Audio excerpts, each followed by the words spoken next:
Olá a todos, eu sou o professor Marcos Polito, docente do Departamento de Educação Física da Universidade Estadual de Londrina e sou coordenador do projeto de extensão intitulado Dependência em Exercício em participantes de grupos de corrida de rua de Londrina. O objetivo desse projeto de extensão é fazermos uma análise do risco de dependência em exercício em corredores de rua. E, a princípio, nós iríamos realizar somente na cidade de Londrina, mas resolvemos trabalhar também com algumas outras cidades aqui da nossa região. Inicialmente, é importante fazermos uma contextualização em relação ao que significa dependência em exercício. Não existe um consenso sobre o diagnóstico dessa condição de dependência em exercício ser considerado como uma doença ou um transtorno psicológico. Mas, de qualquer maneira, ele é aceito como uma alteração comportamental que pode potencialmente causar prejuízos à saúde, tanto à saúde física quanto também à saúde mental, emocional da pessoa que está submetida a essa condição ou que está caminhando para essa condição. Quando falamos então do diagnóstico de dependência em exercício, é um procedimento que pode exigir alguns cuidados, porque não é muito simples identificar quando uma pessoa tem dependência em exercício. Por exemplo, a gente poderia associar que uma pessoa tem dependência em exercício a partir do momento que ela faz uma quantidade muito grande de exercício. Mas esse não é o ponto principal. Se a gente tem, por exemplo, um atleta, mesmo que seja um atleta amador, e que gosta de participar de provas de longa distância ou de longa duração, essa pessoa precisa submeter a uma quantidade grande de treinamento para suportar a exigência da prova que ela gosta de participar. Nesse contexto, a gente tem maratonista, ultramaratonista, triatletas que são submetidos a uma carga grande de treinamento semanal para poder suportar a exigência desse tipo de esforço que ele está realizando. Isso não faz com que a pessoa seja dependente em exercício. Ela apenas gosta de fazer uma modalidade que exige uma quantidade grande de exercício para que essa modalidade seja executada de uma maneira satisfatória.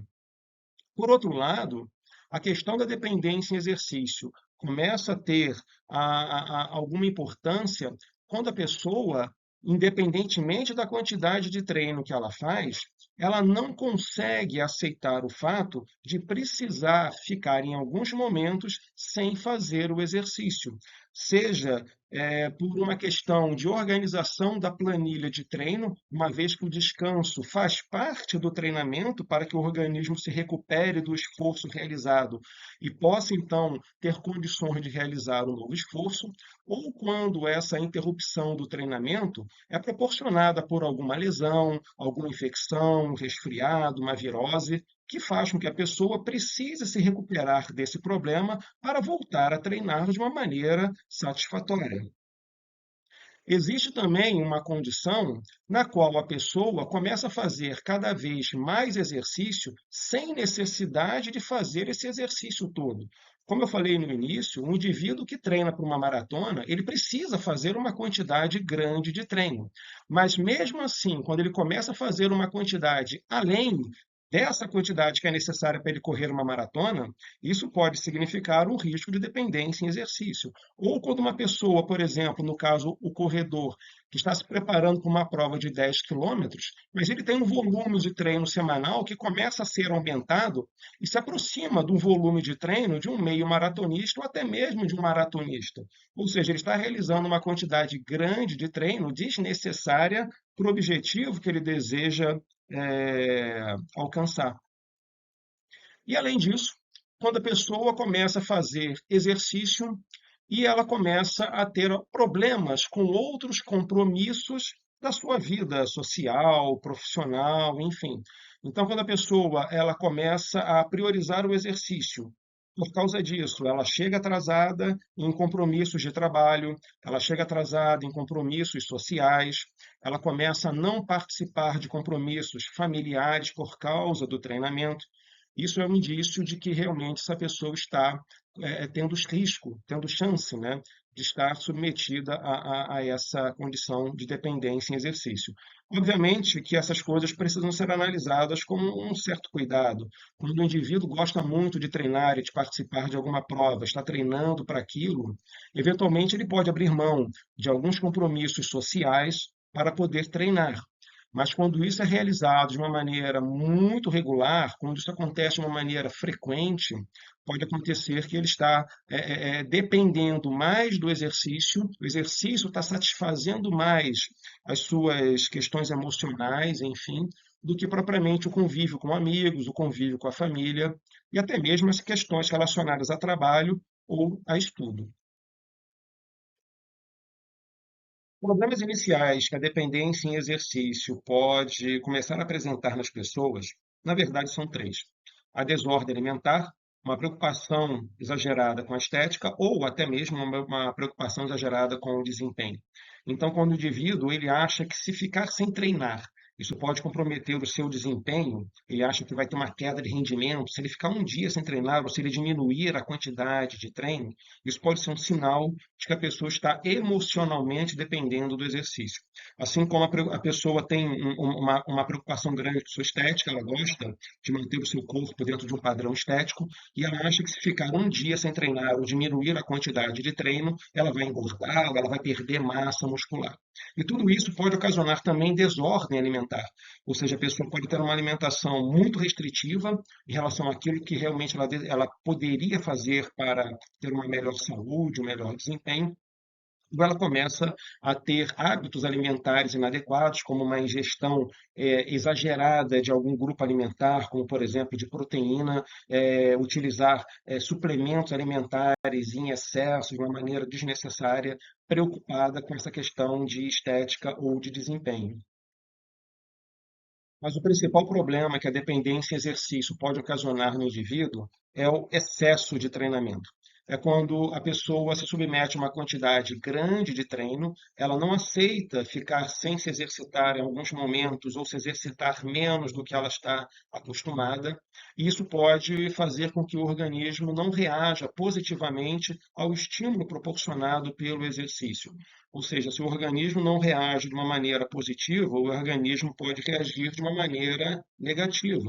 Então, o indivíduo faz um treino, o organismo não se recupera de novo, ele continua treinando, e isso pode fazer com que essa pessoa entre nessa condição de excesso de treino, o que faz com que a pessoa tenha um maior risco de lesão, ela pode ter uma diminuição do desempenho, porque além dela ter um maior risco de lesão, de ficar com dor muscular, o organismo não se recupera de uma maneira energética para realizar novos estímulos. Isso também ocasiona uma redução do sistema imunológico, então a pessoa fica mais suscetível a gripes, viroses, enfim, e pode causar também alterações comportamentais. A pessoa fica ansiosa, ela fica estressada, ela fica agitada, ela pode ficar deprimida. São várias alterações diferentes de ordem emocional, psicológica, que podem acometer o indivíduo quando ele está iniciando esse processo de excesso de treinamento ou já está com essa síndrome já se manifestando no seu organismo.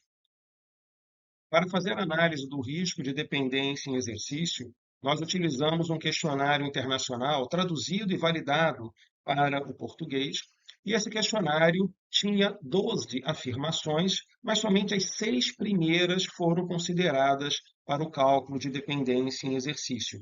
Para cada uma dessas afirmações, existiam 5 possibilidades de resposta, e essas respostas eram numeradas de um, que seria o discordo totalmente, até o 5, concordo totalmente. Então, era só fazer o somatório dessas 6 primeiras questões e verificar em qual categoria a pessoa estaria inserida. Ela seria considerada assintomática, ou seja, nenhum problema com dependência em exercício, se o seu somatório estivesse entre 6 e 12. Ela seria uma pessoa sintomática, significa que ela não tem dependência em exercício, mas ela pode ter, se o somatório estivesse entre 13 e 23. E ela seria realmente uma pessoa com dependência em exercício se o somatório das 6 primeiras questões estivesse entre 24 e 30. É importante considerar que esse indivíduo sintomático, ele depende muito do somatório. Ou seja, uma pessoa sintomática com um somatório 13 é diferente de uma pessoa sintomática com um somatório 23. Então, além da pessoa estar dentro dessas classificações, é importante considerar também a pontuação total que esse indivíduo obteve para verificar o risco que ele tem de chegar à dependência de exercício ou não. E aqui nós temos o exemplo do questionário que foi aplicado. Então, foram 12 questões, mas somente as 6 primeiras foram consideradas para o cálculo do risco de dependência em exercício. Então, a pessoa tinha essas 5 opções de resposta, variando de 1 a 5. O 1 seria o discordo totalmente e o 5 concordo totalmente. Então, dependendo do que ela foi marcando aqui, nas 6 primeiras, a gente fazia o somatório e era só verificar em qual categoria a pessoa estava inserida. Em relação aos resultados, nós dividimos em duas partes.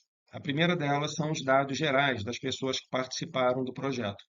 Então, foram 368 corredores, sendo 219 mulheres e 149 homens.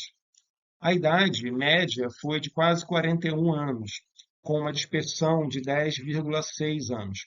E entre parênteses estão os limites inferior e superior, ou seja, a pessoa mais nova tinha 18 anos e a pessoa mais idosa tinha 81 anos de idade. Mesma coisa a gente tem para as outras variáveis, como o peso corporal. A média de peso era de 71,3 kg, a pessoa mais leve tinha 43, a pessoa mais pesada 126 quilos. E a estatura, a média de 1,68 m, a pessoa mais baixa tinha 1,47 m, a pessoa mais alta 1,96 m. Isso é apenas para fazer uma caracterização das pessoas que participaram do projeto. Ainda em relação aos dados gerais, nós dividimos as pessoas pelas provas que elas participavam. Então, menos de 10 quilômetros eram 140 corredores, de 10 quilômetros eram 60 corredores, mais de 10 e menos de 21 eram 45 corredores, 67 participavam de meia maratona, 50 corredores eram maratonistas, e nós tínhamos 6 corredores ainda que participavam de distâncias superiores à maratona, que nós denominamos aqui de ultramaratona. Ainda em relação aos resultados, nós fizemos análise de dependência em exercício. Então, nesse contexto, nós dividimos as pessoas em 3 grupos de corredores. Aqueles indivíduos que corriam distâncias de até 10 quilômetros. Então, nesse contexto, nós tínhamos pessoas assintomáticas, 39, aquelas que não tinham nenhum problema em relação à dependência em exercício. Pessoas sintomáticas, 156, o que corresponde a 78% do total. São aquelas pessoas que não têm dependência em exercício, mas podem vir a apresentar, dependendo do seu comportamento em relação a essa questão. E nós tivemos 5 pessoas, e que corresponde a 2,5% de todos esses indivíduos, que realmente estavam apresentando dependência em exercício.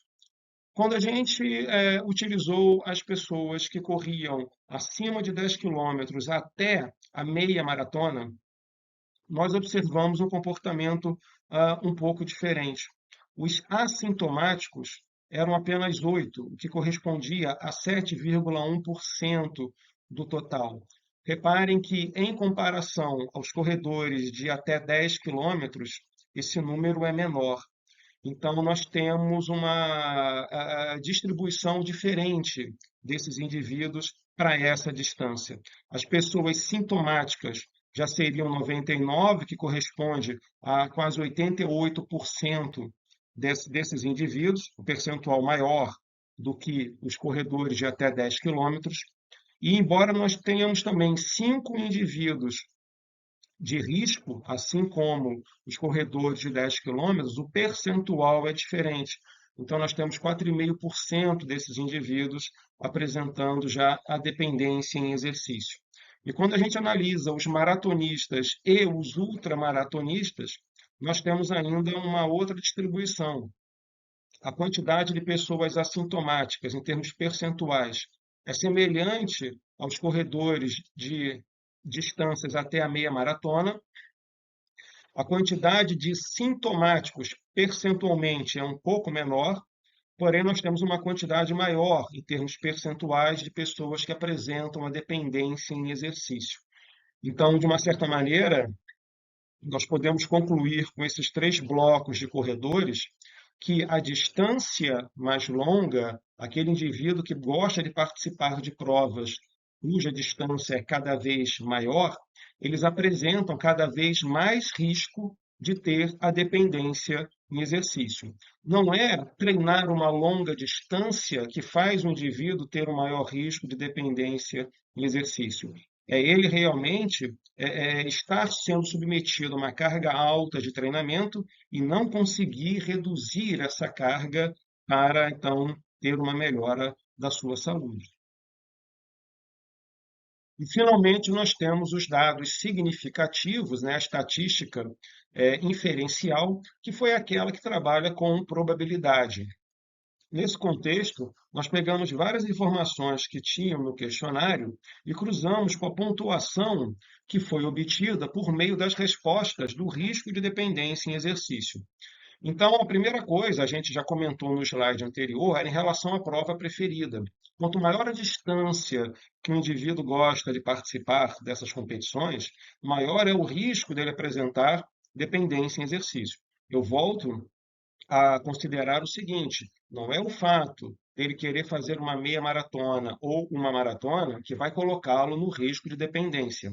É o fato da pessoa não aceitar diminuir a carga de treino em alguns momentos ao longo desse processo de treino.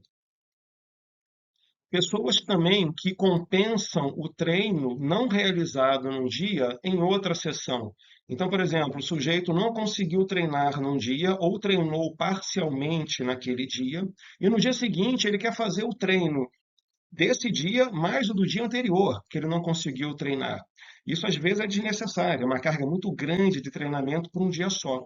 Mas a pessoa acha que se ela não fizer isso, o desempenho dela vai diminuir, ela não vai conseguir ter um bom rendimento, enfim, isso vai acabar atrapalhando o treinamento dela, o que não é verdade. A pessoa que tem risco de dependência em exercício, ela tem mais chance de faltar ao trabalho, ao estudo ou a compromissos sociais.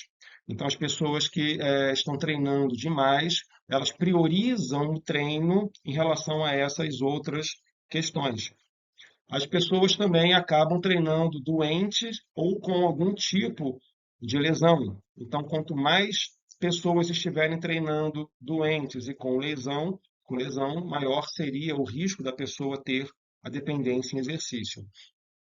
E a satisfação com o corpo, que seria a estética, ou então com a saúde. Curiosamente, as pessoas que demonstraram mais satisfação com o corpo ou mais satisfação com a saúde são aquelas que obtiveram maiores pontuações no risco de dependência em exercício.